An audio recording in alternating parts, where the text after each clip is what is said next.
I'm very happy for you. Well, thank you for doing that too, and it's it's always nice to hear good things about the hard work that you put into something. Yeah, hand in glove. It's being called the most ambitious solid release to date. It's one of the must-have CDs, releases of 2022.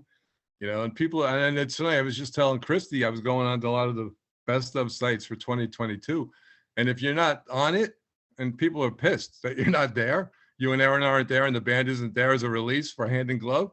They're actually, Wow. they're mad that it's not there, and they're saying, "Why isn't it there? We're writing it in." I've written it in a couple times myself. So, congratulations on the buzz, because it's great. It's not only the critics, but the fans are out there clamoring for it. Yelling at the sites that it's not on there as a best of. So it's good for you. I'm glad to hear that people are taking a liking to it, because it was just as fun to make it as it is to hear the buzz that's going on too. Now you get that when you listen to it, you get that feeling like some of I've been reviewing a lot of music, and you get and a lot of it's good, but you just don't get that vibe, that fun vibe, that free-for-all vibe, where everybody's on the same page and everybody's in the studio having a good time, and it really comes across when you listen to it. So. Well, good. I'm glad, because we recorded this. We tracked the instruments live. We just did a scratch vocal, but we did every song probably 4 or 5 times until we got the right take that we wanted. So it was really the old school method of, hey, we're going to keep doing this until we're all completely happy with our take, because our take is it. If you want to punch in a note or two, sure, but we're not going to recut guitars and do a different day with bass. We're not going to start, pulling it apart, because every time we've done that over the years, it always turns into a sterile sounding recording to me. It doesn't sound like a band anymore, and our favorite records were not done that way. So our next record, the only thing I think we're going to do differently is I think I'd like to go to 2-inch tape on the next record, not do Pro Tools. You still would mix it in Pro Tools, but and maybe lose the click track too, because doing stuff to a click track, it even though it keeps that tempo nice and steady, sometimes you want a little fluctuation. It depends on the musicians that you have playing with you, and the guys in our band, John Hummel and Lex Lehman, they play so well off of each other, like the people did of yesteryear. So, going the complete old school route on the next record might be the approach, but we'll see. Yeah, because I was watching YouTube last night. I was going through some of the videos for the new music and prior music, and then they had fans' reactions to you guys playing live, and and then my wife was watching it too. I said, "There's Matt, there's Aaron," and then people's reactions to your show were it was amazing. You got to see this band. This band is great. So we have so much fun. People didn't know you before. I don't know whether that's because of the pandemic. I don't know whether that's the new album. I don't know. You've gotten out there more than that. It's just that the reactions of the fans, that people that know you or didn't know you, it's amazing. I mean, it was funny watching the reactions. Like, yeah, this was a great show. You have to come and see them live. So credit to you and the band. I mean, I know you guys I've known you for a while. I know you always have a good time when you and Aaron are up on stage. So it comes across well with the fans. They appreciate it.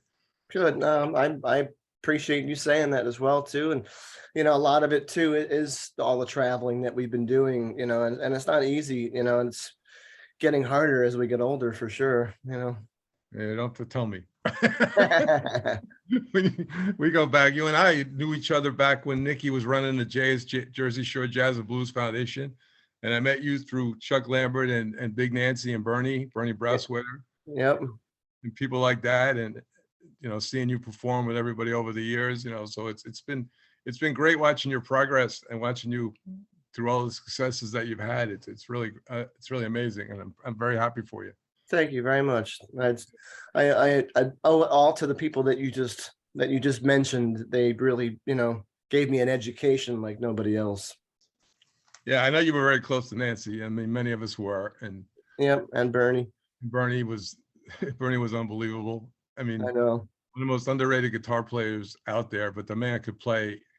I'm you know, and Bernie was playing, you watch him play, and you're just in awe of the talent. And then I could see Jimi Hendrix up there just like with his eyes bugged out because Bernie was. He was so much fun to hang around with, and so was Nancy. And I know you were very close to them, and it was, you know, that's how I met you, through that circle of friends. And it was very cool coming up over the years and watching everybody, hanging out with everybody. It was nice. Sure, definitely. I want to ask you about the Sofa Stage shows. I'm actually sitting on it right now. Yeah, I know. During the pandemic, there were certain places that you had to be on certain nights. All right, like the Larry Mitchell show, it's still going on, but on Sundays and Tuesdays it was Larry. You know, Can't Stop the Blues, I was part of that. We were doing that 7 nights a week and then 5 nights a week. You know, there was Selma Birchwood show, Ken Valdez's show, Rory Block's show, and some of these are still going on. But then there was your show.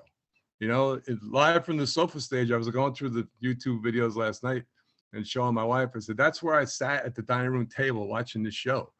And it was amazing because every week you just had to tune in to see what you would do, and you took requests and you talked to the fans, and you and Aaron were on the couch playing and singing. It was a lot of fun. How did that all come about? How did you decide to do that? Because it was one of those things where you just had to be there, and if you weren't there, you were sharing it all over the place. I mean, you know, well, I think one thing that people, I don't know if people realize it, I'm sure they eventually did, but, you know, as a musician, as you know, sitting around doing nothing, you know, really sucks the value of your worth right out of you, you know. So during the pandemic, when there wasn't much to do and we couldn't perform, and you know, you couldn't play music, you know, you couldn't perform for people. It's like, what, you know, how do you get that thing in you, you know, to be satisfied, you know, to share your music with other people. So we started doing that because we saw other musicians doing it too, of course, and it seemed to be, you know, the thing to do at the time.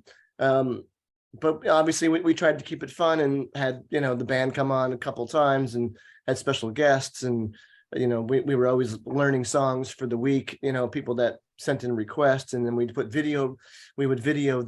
play their video requests on the show. Yeah, I remember that. I remember the videos of people. Yeah, that was fun. It was fun because that, you know, that helped keep them engaged with what we were doing, and they got a few minutes of, you know, in the starlight, you know, on our little channel, you know. So, but it was a lot of fun, but it really became a lot of pressure after a while because we kept growing it, you know, to a more complex show. You know, it was just the two of us doing it, but Aaron did such a fantastic job with it.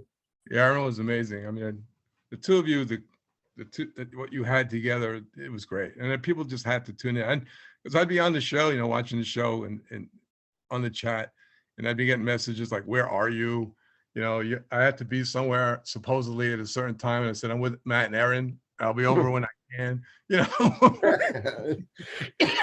that's funny. Like I said, there was just certain places where you had to be, and you wanted to be, and I mean, everybody was shut down. Nobody could go anywhere. Nobody could do anything. But you know, but you had Facebook and YouTube, and thankfully, people like you and Aaron and the band, they were out there putting the music out and keeping people company, because that's all we had. I mean, I'm sitting at my dining room table watching, you know, I was doing Can't Stop the Blues with the Can't Stop the Blues crew, you know, Larry was on and this one was on, you were on and Aaron was on. It was like, it kept everybody in good company and good spirits because you couldn't go anywhere, you were locked down, but then you had the music and you had the friendships and you had the fun.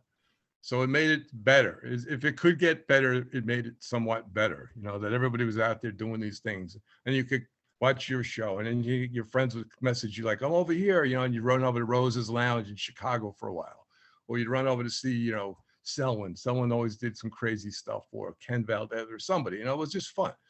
You know, we appreciated what you guys did because it kept everybody in good spirits and in good company through. It was pretty dark for a while, you know, so. Sure, for sure, you know, and it was fun for us too, because we were watching a lot of the other people as well, you know, for entertainment, and also, you know, hey, what's this person doing with their channel? You know, hey, that's a great idea. We should do something similar, you know. And it was kind of like that friendly competition almost a bit, you know, that it pushed us to work a little bit harder, you know. That was great. It was a lot of fun because everywhere you turned, there was music. And it wasn't just the music. I mean, the chats were fun. People got to be friends. I'm still friends with a lot of people that I hung out with on Can't Stop the Blues. I talk to them all the time, and I have people that send me videos and I send them videos, and it became like a friendship, a group. I think a few times we might have ended that show a little bit on the drunk side. No, it was fun. It was, Everybody it had was a good fun. time. It was fun because we were drinking on the show, which was it was just a hoot. I think Selman was doing that too. I guess some of the stuff that Selman was doing, I can't even begin to describe it. With his Elmo puppet and stuff, I can't even begin to describe it. He's I mean, he's so talented. Yeah. We've shared the stage a few times, and what a great guy too. And yeah, he's a lot of fun. The things he was doing on that show, you made you wonder, like, if he was drinking or whatever. Because I'm sure. some nights I was scratching my hand going, what the heck? It was a lot of fun though. So I just want to ask you a couple questions about, you had a lot of stepping stones to where you are in your career. I mean, in 2006, you win the Guitar Center Award, and they call you the King of the Blues. You beat out 4,000 guitar players, and that's pretty remarkable in itself. Thank you. And then you got to play with BB King. And then what was that like? I mean, they called you the King of the Blues and you beat out 4,000 guitar players. I was just wondering how that felt. How was that? Honestly, it was so hard to even comprehend at the moment that it was happening. I still have flashbacks, back to it.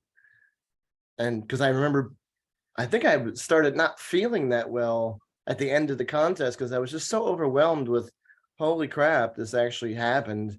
I actually won. And most contests, I'm sure better than anybody else, they never go the way that you think they do. It's like watching a boxing match, and the next thing you know, Don King's involved, and the person that you thought was going to win didn't win. You're like, wait a minute, So most of those things in those contests go exactly the same way. There's politics involved, and somebody knows somebody, and that's how things. That's called life, right? So. Yeah. But I was really shocked that and there was other great guitar players. It wasn't just me, if any of the other ones had guitar players, that's got to be, I can't imagine the roster of talent. Yep. To get far, and there's 4,000 people there. And it was just, again, it was just overwhelming that, it's hard to put into words, what I was feeling at the time, but what an honor just to talk to BB King, and just chat with him for a few minutes. I remember he looked at my guitar and he goes, what'd you bring me, son? and I had my Gibson Les Paul, and I said, well, sir, I knew I was coming to see the King. I brought the right equipment. And he just busted out laughing because I know that he was not a Fender instrument guy. Something must have happened with BB years ago, maybe, I don't know, but he was Gibson like religiously, and he did not care for Fender instruments at all. For whatever reason, I don't know. If you got to meet BB King, and if you got past his people, and you got to sit down with BB, I sat down with him. I was lucky enough to meet him a few times. And if you got to meet him, he was just the most down-to-earth person. He was the most person you could ever meet. I mean, he apologized. We met him once at the State Theater in New Brunswick.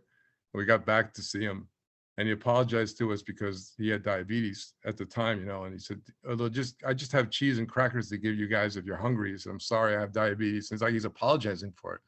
And we're in awe that we're sitting, we're in the room with BB King. We're more in awe of what he's, but he's apologizing to us because he has to give us cheese and crackers and grapes and, what he had to eat because of the diabetes. But that's how he was. If you got past the entourage and you could get to meet him, he was the most genuine, down-to-earth person. He was extreme. I mean, extremely nice to me. I should clarify that little story of the Gibson guitar. I think the reason why he chuckled is because the person that met him before me, one of the other competitors, had a Fender Telecaster, and I think he made fun of it. Is what I had heard. So there had to be something deeper with that story, is what I'm saying. But anyway, so when I said that I brought the right equipment, that's why he laughed, and we had a few little jokes back and forth. It was really amazing to meet him. That was a huge boost to your career. I mean, that had to be. Oh, massive. Yeah, that was like definitely a defining moment for sure. Yeah, because all of a sudden, out of 4,000 guitar players, there's Matt O'Ree. You know, we in Jersey, know I've known you forever. It seems like, but to get to that level, it's pretty amazing. You know, and then you play with BB King, and it's just like, hey, look at this. So, great. You know, that was great. No, thank you, thank you. And then in 2006, Patty Scialfa comes up to you. I don't know how I knew Patty when she was doing the jam at Long Branch, but I don't know her personally. But Springsteen's wife, Bruce's wife, Patty, contacts you and asks you to give her son, Sam, lessons, guitar lessons. Yep. And out of that, Sam gives Sam gives Bruce one of your songs. And Bruce likes the songs so much that he performs with on, it's called Black Boots, and it's single off the Brotherhood release. How does that work? Didn't know Bruce before? Did you know Patty? I have met Bruce like maybe once or twice over the years, just incidentally, really. But I didn't know Patty either. It was a referral from Sam's friend who I was teaching, and actually it was the night that I won the Guitar Center contest. After they had announced that I was the winner and we were celebrating, I remember looking at my phone and seeing a number I didn't recognize, and I listened to the voicemail, and it was Patty's voicemail saying, "Hey, can you come teach Sam?" And I was like, "Oh my God, obviously yes." And, Yeah. but I'm gonna have to call you back tomorrow because I'm in the middle of something right now. And then he gives the song to his dad. He gives the song to Bruce, but you didn't know he was. I guess you didn't know he was going to do. And then Bruce contacted you about being on the record. Well, so then I had ran into Bruce at their house, and Bruce said that he liked the song Black Boots, and so I mustered up every ounce of courage I can gather to ask him to play on it. And it wasn't like a planned thing, because Sam playing the song for Bruce wasn't a planned thing. I didn't know that he was going to do that. And when I saw Bruce, I didn't even know I was going to say that. Honestly, it was just like, well, if you like it, maybe you want to play on it, And then you do it, and it's great. It's a great. Yeah, I mean, I think I caught him by surprise a bit, and he was, because then he thought about it. I think he was thinking about the music content, the lyric content, and for a second, and then he was like, "Yeah, man, let's do something." Okay, cool. Yeah, it seems like how he is. I mean, if you watch, according to Howard Stern, when Howard Stern did the interview with Bruce, and he told Bruce, he asked Bruce, he said, HBO wants to put it on the air. Do you mind? And Bruce said, "Oh, no, go ahead. Like he seems pretty easy with things like that. It's. I think so. It's very cool. I was interested in the story that you went to John Bon Jovi's house, rang his doorbell. John answers the door. You're carrying equipment there because you had to go audition. You actually had to go audition for John to be the new guitar player because they were doing a tour in Southeast Asia. That's true? Is that the way the story went? You didn't know he was going to answer the door, did you? I didn't, and because my name got thrown in the hat because they needed a guitar player for that tour, and I remember calling my buddy David, Brian, the keyboard player, and he's like, "All right, you're good to go for whatever Tuesday at 12 o'clock at John's house." And I was like, "Okay, where's John's house? I don't know." And he's like, "Oh, all right, well, meet me in Red Bank, and then you could follow me over." So it was me, David, and John together.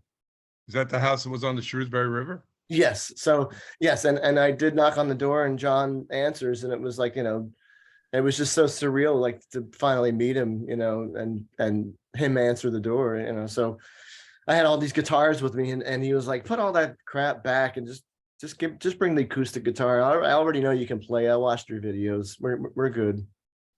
So you guys jammed for a while, then he hired you for the tour. And then, so then he's like, "Hey, I'm waiting on a final confirmation of whether Bobby Bandiera was in Bon Jovi for probably 9 years, I think, maybe longer. I don't remember. And he was stepping down. he just didn't want to tour anymore. So that was the seat that I was filling Yeah. temporarily. So John was like, I got to wait for Bobby to make the final decision whether he wants to go, he doesn't want to go. So I said to John, hey man, it's cool. There's no pressure on my end. If you guys need me, I'd be thrilled to be there. If you don't need me, I'm just happy to know you. Yeah. But then you wound up doing the Southeast Asia tour with John and the band. And that Yep. must have been one heck of an experience, because he had a big influence on you as a musician. Oh, sure. I mean, there was no, especially growing up in New Jersey, there's no way you could not be, like that was. I used to see them play when they were a bar band. I used to see them play on Route 34 or 35. A friend of mine used to take me. She knew John. So I knew them before they became, what they were. But yeah, Sure. I mean, it's New Jersey, right? So yeah. But that Yeah, was huge for you. It was a whirlwind, and again, another education, that's through the roof. Like, how do you can't buy that kind of education, Yeah. And then is it true that at one of the airports up, they had the vinyl albums? And I know you're a vinyl, I know you're a vinyl album fan. Like, I love vinyl myself, but they had vinyl albums. The fans were there, and they knew when you guys were getting off the plane, they were waiting for you.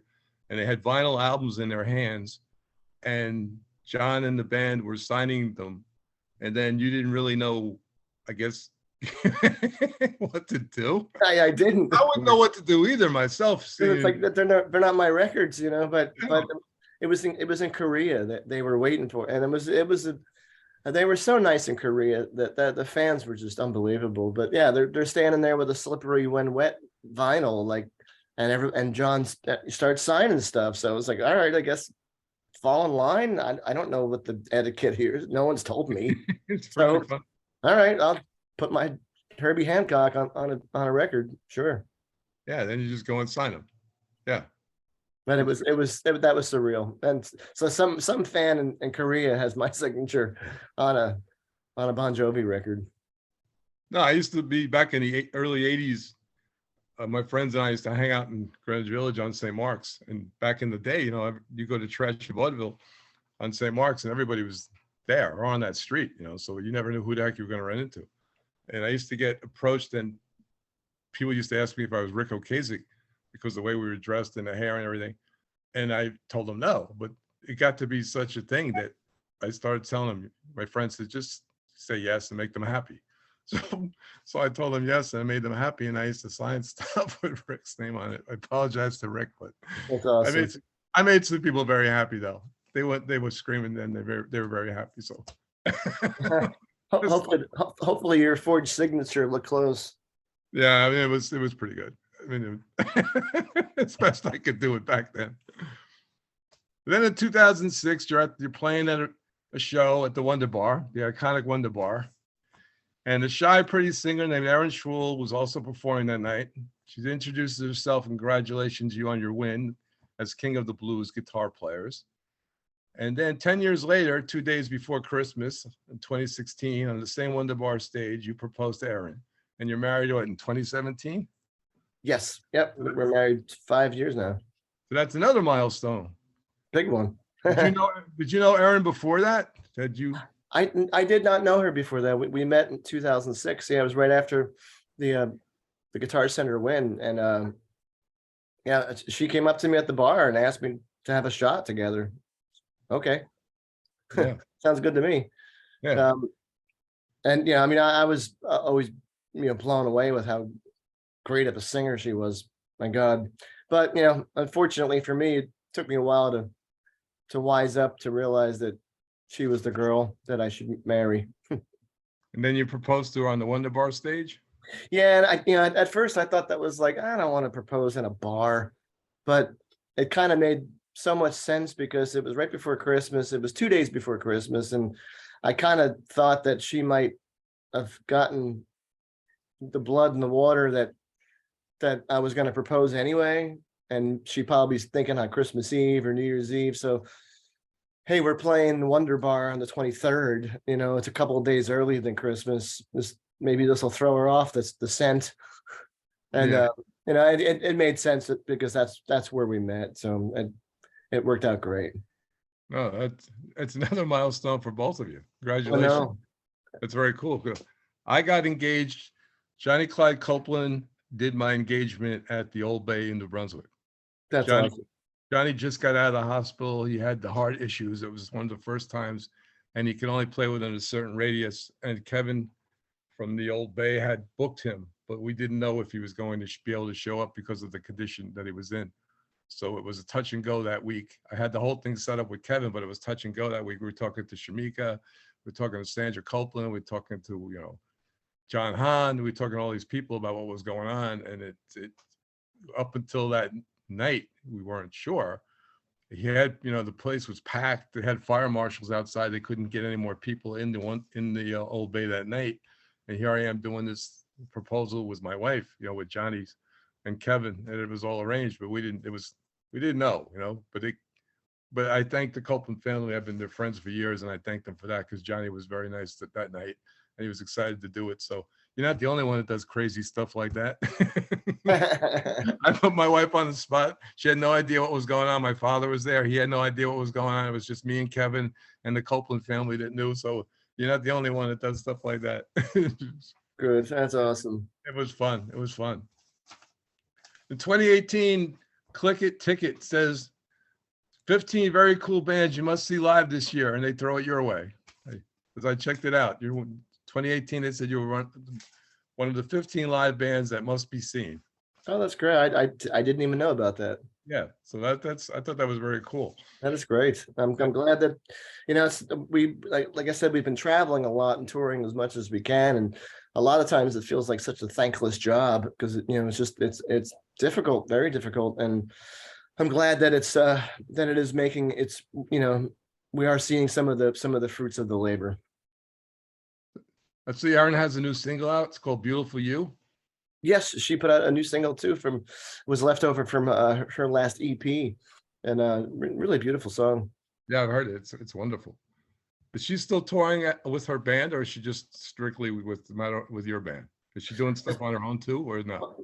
She does, but mostly the touring that we've been doing has been eating up all our time, obviously. Yeah. But it's a wonderful single.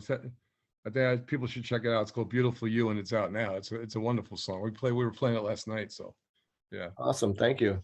Oh, thank Aaron. It was great. No I mean, when my wife will sit there and listen to my music, it's a plus. So because she hears music all the time in this house because of everything that's coming in here, and we always play it in the car. And your CD is in the car now. It's like so. And so my wife sits there and says that, "Wow, I really like that. Who is that?" And I tell her, "Oh, really? That's Aaron." I said, "Yeah." Oh, wow. So it's a plus. Trust me. That's great. Jackie goes, "Oh, you're not playing that again, are you?" I said, "Oh, yeah, because there's so much music here and it's so diverse that But we really enjoyed that last night. We were playing it. Thank you. Yeah. The first song we'll go back to Hand in Glove. The first song off Hand in Glove marks the beginning of a new journey for the band. What is it about this album that's different than the ones that came before? Because everything I've been reading, everything I read, the music itself, it's like a new direction for the band. This is something we haven't tried to do before. I mean, the songs are amazing. There's a lot of life lessons there. There's a lot of heartfelt work there. There's your rip-roaring guitar there. Aaron's vocals are off the chart. I mean, it's just so much there. I can't imagine, the work that went into this, because it's just, and then you're calling it the marketing beginning of a new journey for the band. What is that about this album that's so much different than the ones that came before it? Sure, all the records in the past, I mean, are mostly written by myself. But there was always help from either a producer, or bandmate would chime in here and there.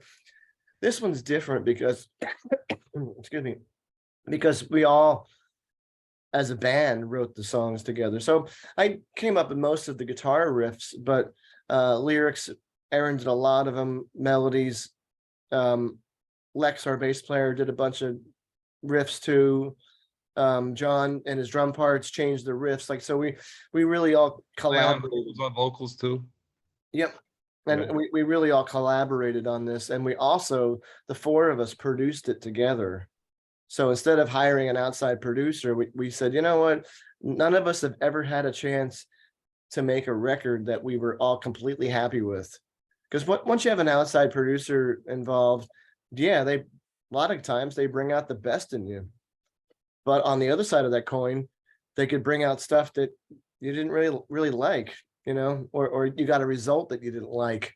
So the four of us were determined to say, hey, we're not going to stop with this record, whether it's the mixing process or the recording process, until we're all happy with it. So we're happy with every single performance, we're happy with every single sound or tone, and we're happy with every single mix. So not only did we all write it together, we also all produced it together.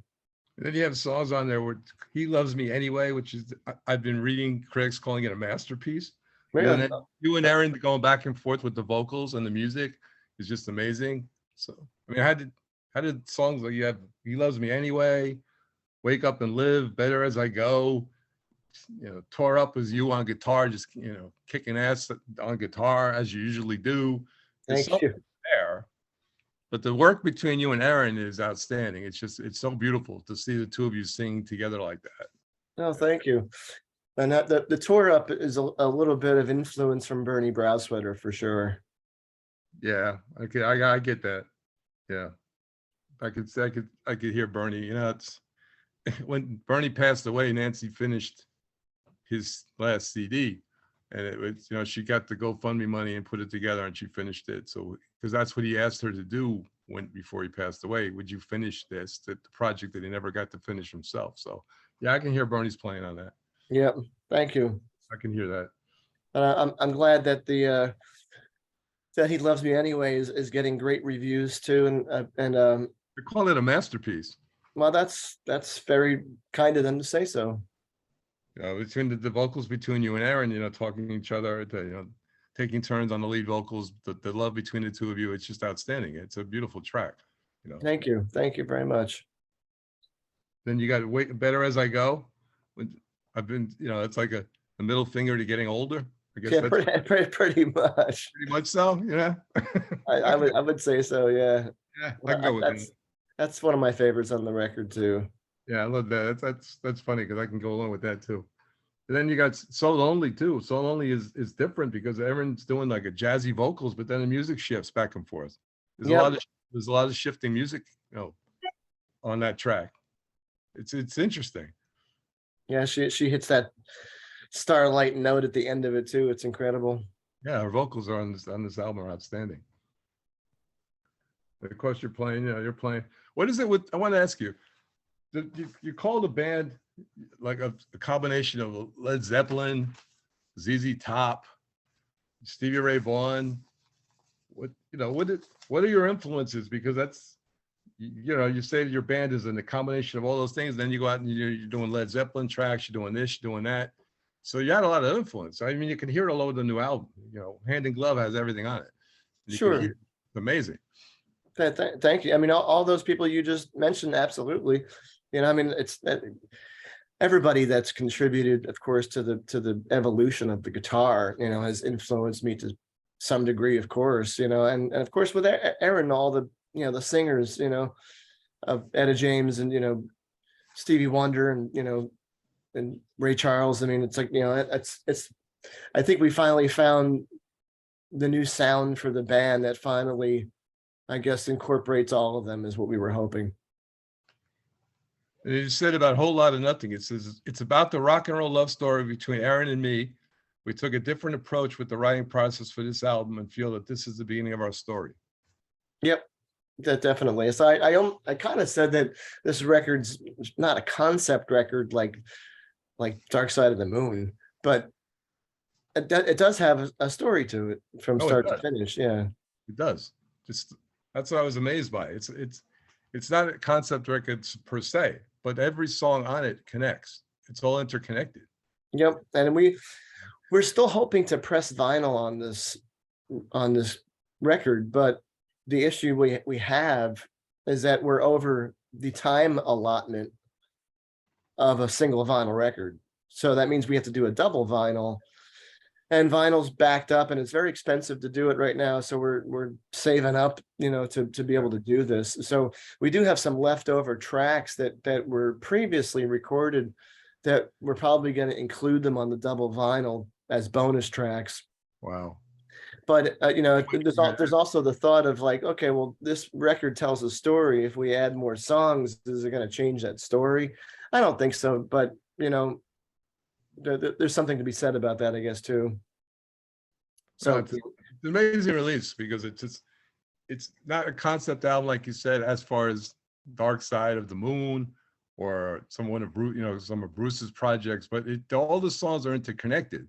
And there's the love songs, there's the personal life story song. There's everything that's there. It's meant to be there, and it just flows. It flows from the beginning to the end, and then all the music is just interconnected, and the vocals and the lyrics, it's just all there, and it's a great combination. It's a wonderful record. Yeah, thank you. I mean, You must be very proud of it, because I know you put a lot of heart, and you put, both of you and the band put a lot of heart and soul into it. We definitely did, obviously. I mean, I'm happy that younger generations are getting into vinyl records too, because hopefully they'll have that same experience that we all grew up with a group of a body of work that goes together instead of just pulling singles out of the hat, and then you're not seeing the whole story. It's nice to see the next gens now getting into blues, and they're taking it and they're twisting it, they're turning it, they're bending it, they're adding elements of it to it. It's nice to see blues getting more recognition now, and I call them next gens that are coming up, and people like yourself and other people are taking the blues in new directions. They work, it's nice to see it finally getting some recognition. With your album, I think it's great. I'm sorry, the pandemic did a lot of damage, but I think it did a lot of good because it brought recognition to people that had never had it before. And people discovered you and Aaron through that show, and the band through that show. And I think that the new album has come out at a good time because it's getting a lot of praise from not just the critics. I mean, it's getting a lot of praise from fans. It's great. Fans, I'm looking at things on YouTube and Facebook. I'm getting messages from people, and people are watching you guys play live. They're enjoying the shows. They're listening to the new record, Hand in Glove. They're enjoying it. I mean, it's like a rebirth. It must be great for you. It is great, and I'm happy that people again are enjoying, everything that we enjoyed about making it. You're going to be at Matt O'Reilly's band is going to be rocking the holidays in Hopewell, New Jersey on December 30th. Is that right? On Friday? Yeah, correct. Yes. You want to talk about that? And do you want to give a plug for that?